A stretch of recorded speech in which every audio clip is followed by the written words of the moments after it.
오늘도 고린도전서의 말씀을 통해서 또 주님께서 우리에게 주시는 또 은혜와 지혜를 깨닫는 귀한 시간이 되시기를 바랍니다. 어제 고린도전서 1장 1절로 17절의 말씀을 우리가 읽어 나갈 때 특별히 사도 바울이 개척하여 세운 교회, 눈물로 세운 교회, 굉장히 우상 숭배가 범람했던 그 고린도 교회, 복음을 심고 세웠던 교회에 안타까운 소식이 있었습니다. 그 소식은 그 교회 안에 분쟁이 있었다라는 것입니다. 우리 고린도전서 1장 11절을 우리 같이 한번 읽어보겠습니다. 내 형제들아, 글로의 집 편으로 너희에게 대한 말이 내게 들리니 곧 너희 가운데 분쟁이 있다는 것이라. 파가 나눠져 있었습니다. 누구는 바울파, 누구는 아볼로파, 누구는 게바파, 심지어 이파 저파도 아닌 누구에게도 속하지 않은 사람들은 그리스도파.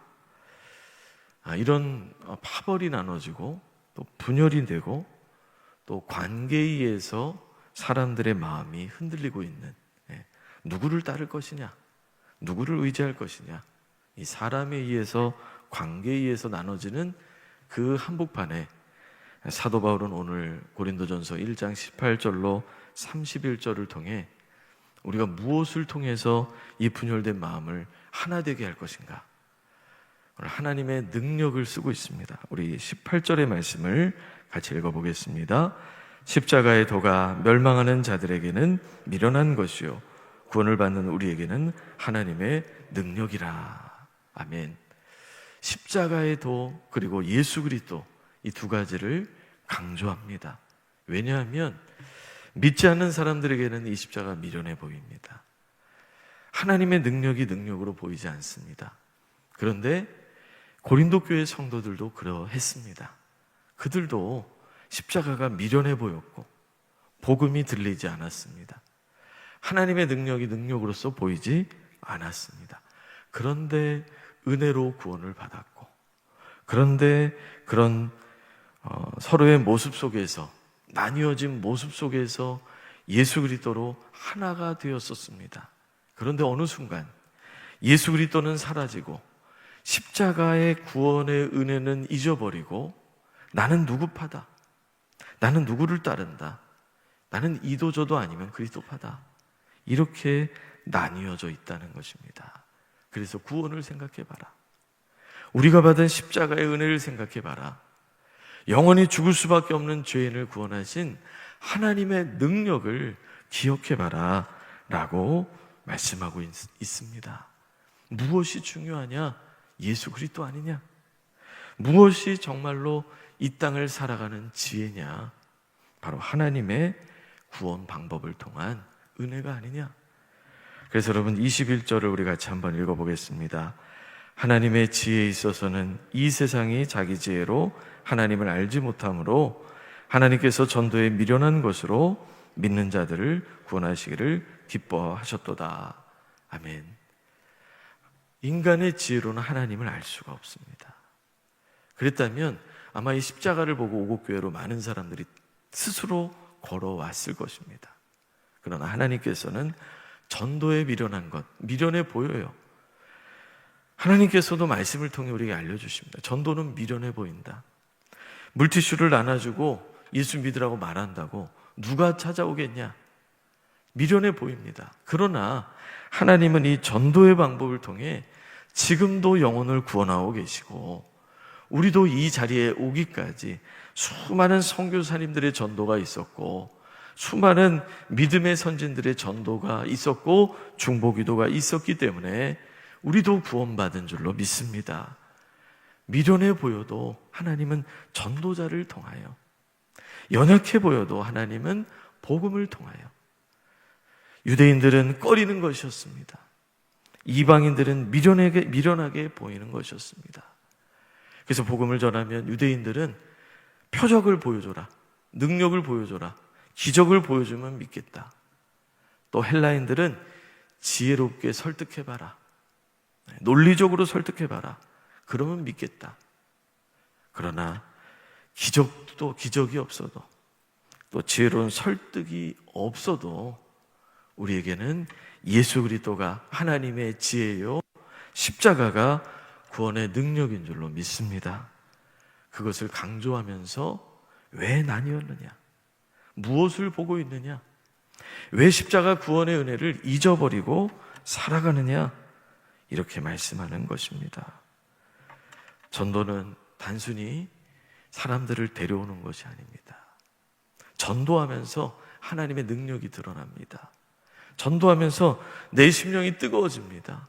전도하면 할수록 하나님께서 역사하심을 느낍니다. 왜냐하면 주님께서 너희는 모든 족속으로 제자를 삼아 아버지와 아들과 성령의 이름으로 세례를 주고 내가 너에게 분부한 모든 것을 가르쳐 지키게 하라. 그리고 제자를 삼아라. 내가 너희와 항상 함께 있으리라. 전도하다 보면 주님이 함께 하시는 것을 경험하게 됩니다. 하나님께서 나에게 담대함을 주시는 것을 알게 됩니다.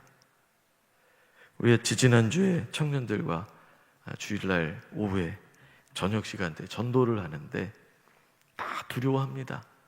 아무튼 잠이 안 올 정도로. 왜냐하면 1대1로 전도를 해야 되거든요. 어떤 청년은 10번을 거부당했습니다. 10번을. 공원에서.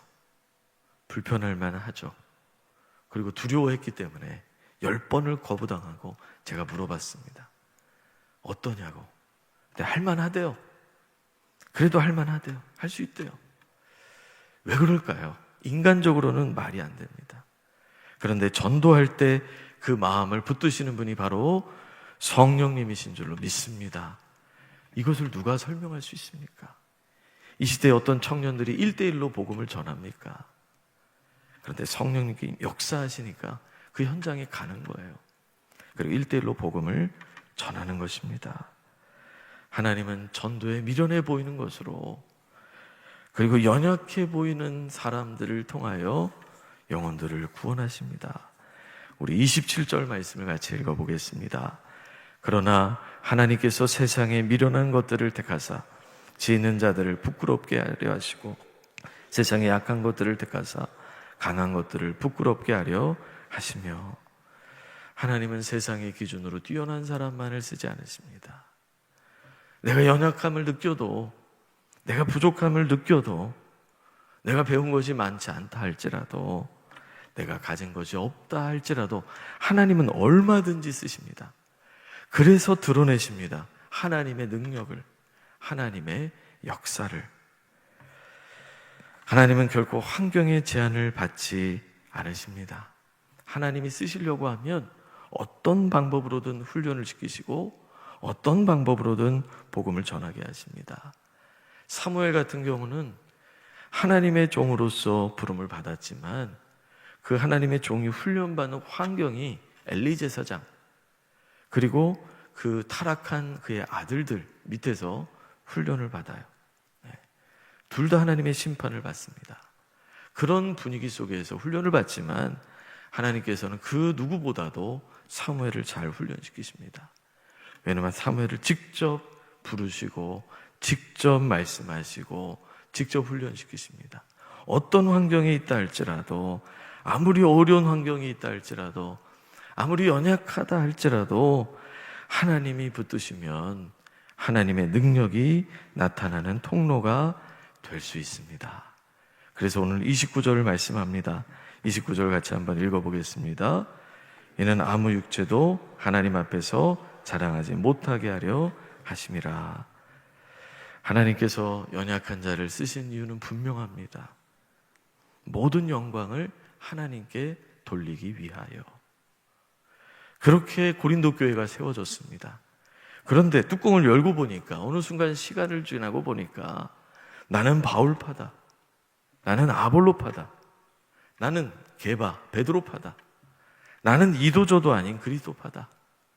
사람에 의해서 교회가 좌우되고 있고 관계에 의해서 교회가 좌우되고 있고 그들의 자랑이 연약함이 아니라 그들의 자랑이 그리스도가 아니라 정말 예수 그리스도 그분의 십자가 은혜가 아니라 다른 것으로 가려져 있었다라는 것입니다.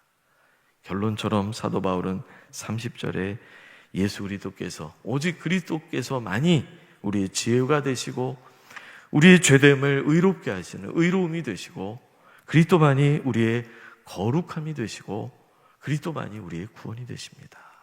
십자가로 시작해서 예수 그리스도로, 이것이 복음이고 이것이 단순한 진리입니다. 우리가 언제 은혜 받습니까? 뭐를 잘했다, 뭐가 지혜롭다, 이래서 은혜 받는 거 아닙니다. 예수 그리스도의 십자가에서 은혜를 받고 하나님의 능력 가운데 우리가 은혜를 경험하는 것입니다.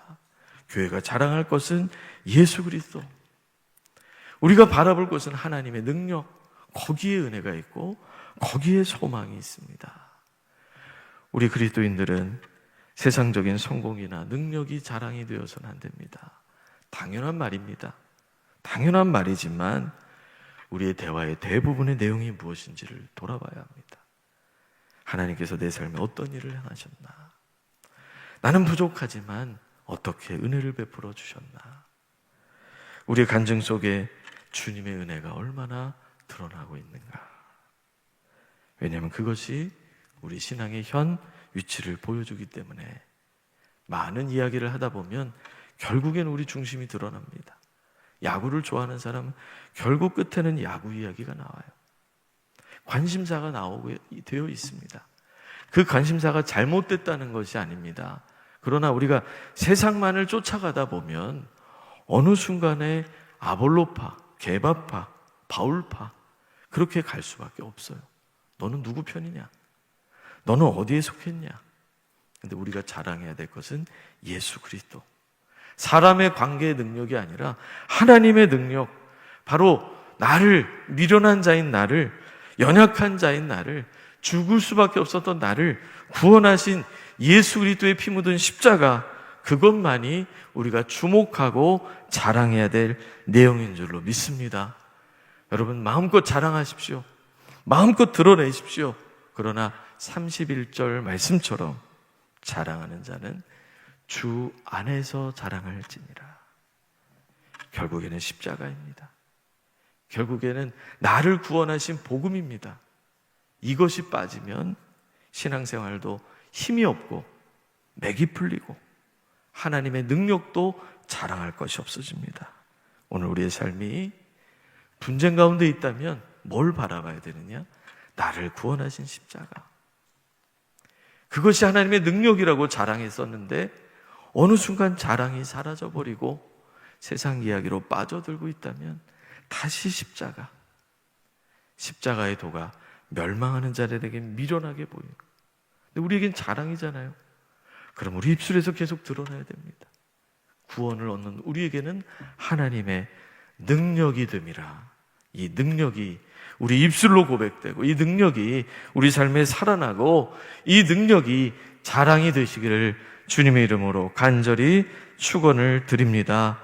그러므로 우리가 이 소망을 가지고 오늘도 기도하며 우리의 삶과 말과 사역을 통해 예수 그리스도만 드러내는 우리의 자랑이 나를 살리신 예수 그리스도, 나를 구원하신 십자가 보혈, 이것만을 드러내며 품는 저와 여러분들이 다 되시기를 주님의 이름으로 간절히 축원을 드립니다.